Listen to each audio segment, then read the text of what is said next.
Hey guys, this is going to be a real quick video today on how to change the crankshaft position sensor on this 2012 Kia Soul. And I believe this is the 1.6 liter. This is my son's car and it's been having some issues lately. The main issues being that it will die after it kind of gets warmed up.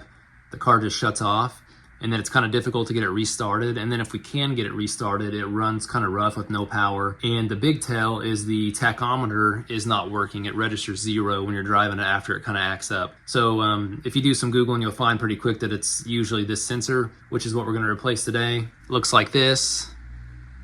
And I will say before you get started, why don't you jump onto your car if you haven't already ordered parts and just double check and make sure what the part number is on yours. If you look on the side of the sensor, it'll be in there like this. On the bottom side, you can see it. There's some stamp numbers in the top, and then there's some yellow numbers below, and you're going to want to use those numbers to order your part.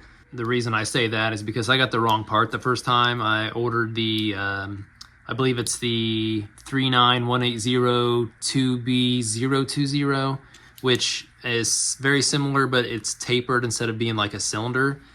This is just a straight cylinder. The other one I got was kind of big, and then it tapered down smaller towards the end. And the big difference was it had a 3-prong plug, and this has a 2-prong. And you probably can't really see that, but there's two prongs in here. The one I got before had 3, so it wasn't compatible. So I'm going to show you real quick which tools you're going to need for this job, and then we'll jump right into the repair. And just real quick, you're just going to be going right down the front of the car here, and going right underneath the front here, and you'll see your oil filter, and it'll be off to this side. So we'll jump into that next after I show you which tools you need. All right, so just real quick, you're going to want some safety glasses, a flathead screwdriver, a ratchet, 10mm socket, a little bit of oil, and just whatever oil's fine. Brake parts cleaner, just to kind of clean up around the sensor when you're done, because when you put the oil on there, sometimes it seeps out around the outside of the sensor, but that's just optional. You don't need that at all. And a flashlight. Okay, so here we go underneath the front of the Kia Soul here. And I'm just gonna kind of show you to try to keep you upright. And I'm laying on my garage floor, so cut me some slack if it's a little bumpy video. All right, so you're gonna see there's your oil filter. And your crankshaft position sensor is right there. And I did not jack up the front of the car. I would recommend you do a little bit. Just make sure you use jack stands, and definitely wear some safety glasses because you'll have dirt falling on you. So right here, I've already kind of started the work just so I can show you here. So that's a 10mm bolt. So you need a 10mm socket. And if you look here on the bottom of that plug, there's the actual number that you need when you order.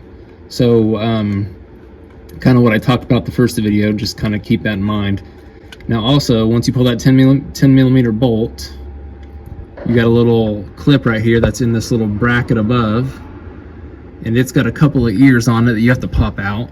So I'm going to try to show you that a little better here. Hold on a second. It's got 2 ears on it on each side, and those need to be squeezed inwards so you can push it out. So if you can't get it out, these need to be squeezed in, and you kind of got to put a screwdriver behind it or something. If you're lucky, you can just pop it out with a screwdriver, but it'll probably, one of these ears usually gets hung up. So, and then you're going to follow that wire up to your plug, which I've already disconnected. And that plug's going to be, sorry guys, that plug's going to be on a bracket above it as well. And you'll see on the back, it's got a little channel for the plug to be mounted onto on that bracket. It just slides up like this off the bracket, but it's up here, so it's hard to get to. I can't really get my camera up there. And then my plug from the car is right here, and it's a two terminal. So keep that in mind. There's some of them have a 3 terminal, which is the different part number that I got wrong the first time. But this is the one I needed here with a two plug, so 2-prong. And it comes apart from the yellow side. You'll see the clip in the back. You want to squeeze the back piece right here with your thumb, and it lifts that up. I don't know if you can see that or not. Just be careful not to get too wild with pulling on it so you don't pull anything loose. And so okay, anyway, now that we've got all that done, you're just going to take this 10mm bolt out, And then this, easiest way I found to do it is kind of get you something to push on, because it's going to be kind of hard to get out because it's been in there a while. So probably, so you're just going to want to push up on this ear. I've already broke it loose, so it won't be that easy, but if you just take your flathead screwdriver and push up against the bottom of that ear just to kind of break it loose to get it wiggling, and then I'm going to put a screwdriver in behind that ear and pop it out. All right, I was trying to get my camera moved and get some better light here. Okay, so just going to stick a screwdriver back here. I'm trying to do this through the camera.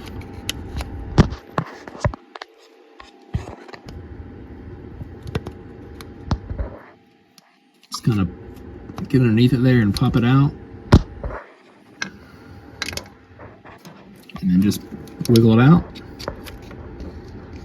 Like so. And then that's it. So we're gonna put the new one in. We're gonna lube up this O-ring. You can see that orange O-ring. We're gonna put a little oil on it from some spare oil I have here, and we'll reinstall. All right, now that I got it out, you can kind of see here the part number on it, the 2B000, and the before I got the, I believe it was the 2B020. Another thing I'll tell you too is be careful. There's a magnet on the end of this, so if you're gonna get the new one out and you're gonna put some oil on it, don't let it be around any metal or metal shavings because they'll stick to the end of it. So, and this is the one I ended up ordering. It's an actual Hyundai Kia part from the dealer, and this is the information on it. It was about 70 bucks, so keep that in mind. You can get some really cheap ones on Amazon for like $20, but I just kind of want to go back with the original just because I don't want to get stuck, you know, get hung out somewhere. All right, so I'm just gonna put a little oil on this just to get that O-ring lubricated. I'm just gonna use a little oil I got here for my motorcycle, just to lubricate the O-ring. Okay. Now we're gonna slide back under the car here and get it reinstalled. Here's also a little better up close video of the retainer up there. I told you about the little ears it had on it. So these have to be squeezed in. I'll kind of show you. And if you're experienced, you already know this, but people that haven't done this kind of work before, it's just kind of nice to know. But you can see they squeeze in. Sometimes though, when you're pulling these off, one of them will kind of get hung up and get way opened up and you can't hardly get it out. So you have to get behind it with a screwdriver or some pliers and squeeze it. And there's really not much room to really squeeze from behind with your fingers, but sometimes you can. So just so you know, that's how that works as well.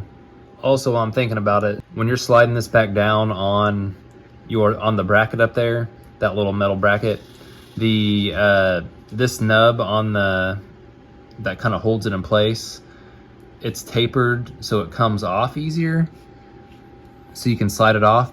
But when you're putting it on, you kind of have to shove down on this, the inside of this. It's kind of got a little spring to it, so you might have to kind of squeeze down on this as you slide it down on top of the bracket.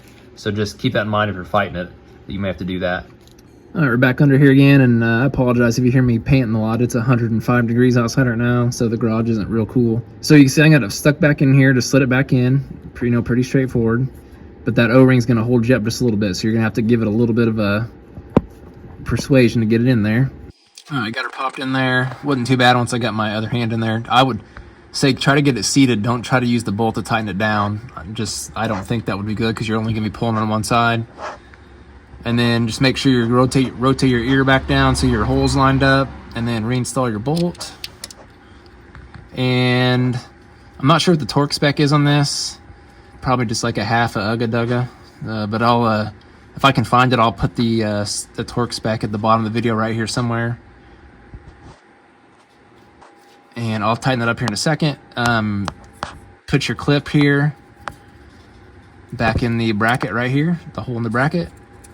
And I've already fed before you put this in, feed your wire up through here. It makes it a lot easier than trying to fight it after you get the sensor reinstalled.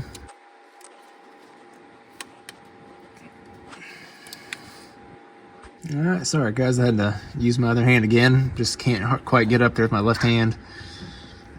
So once you've done that, and I'm sorry for all the jumping around here, you're gonna wanna put your plug back together and make sure that this larger little nub is on top, so it lines up with this little gap right here in the top of the plug, if you can see that.